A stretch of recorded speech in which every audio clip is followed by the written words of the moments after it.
So in this question here, I need to rationalise square root of 3 divided by 3 plus square root of 3. Now when we say rationalise, it's because we don't want this square root term in our denominator. So how are we going to rationalise it?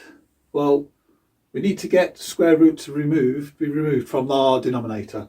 So what we do is we find something called the conjugate.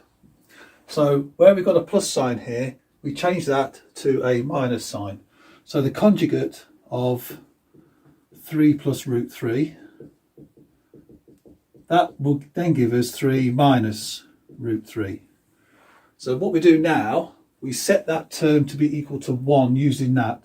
So 3 minus root 3 divided by 3 minus root 3, that gives us our 1. So what we can do then is get this conjugate term multiplied by this, and we're not affecting the value of it at all, but hopefully by doing this in our denominator we can get rid of the square root term. So that's it explained. Let's do the algebra and let's see what happens. So square root of 3 plus root 3, multiply that by 3 minus root 3, 3 minus root 3. Okay, so we know we can just multiply the denominators together and the numerators together, and that will be valid to put into this fraction here. So root 3 times 3, that gives us 3 root 3.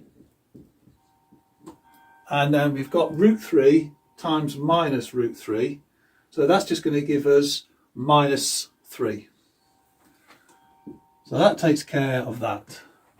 Okay, now here we've got to multiply these out.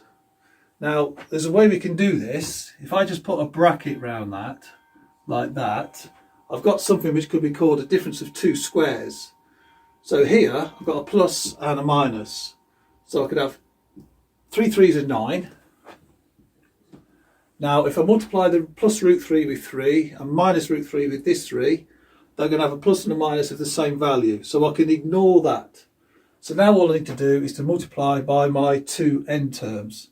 So root 3 times root 3 is 3, and a plus and a minus gives me a minus. So that's 9 minus 3. So that's how we can do that there.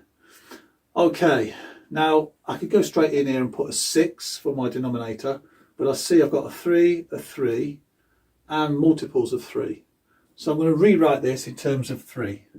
So I've got 3 root 3 minus 3 over 3 times here. If I write that as a 3 and put minus 1, I've got a 3 here, 3 here, 3 here.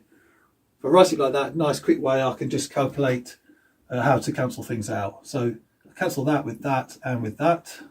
I've now got root 3 minus 1. Don't forget, if I divide everything by 3, I'm left with a 1. So I've got root 3 minus 1. And here I'm just left with 3 minus 1, which is 2. So that way then I've got a square root out of my denominator, and that's my final answer. Root 3 minus 1 over 2. Okay.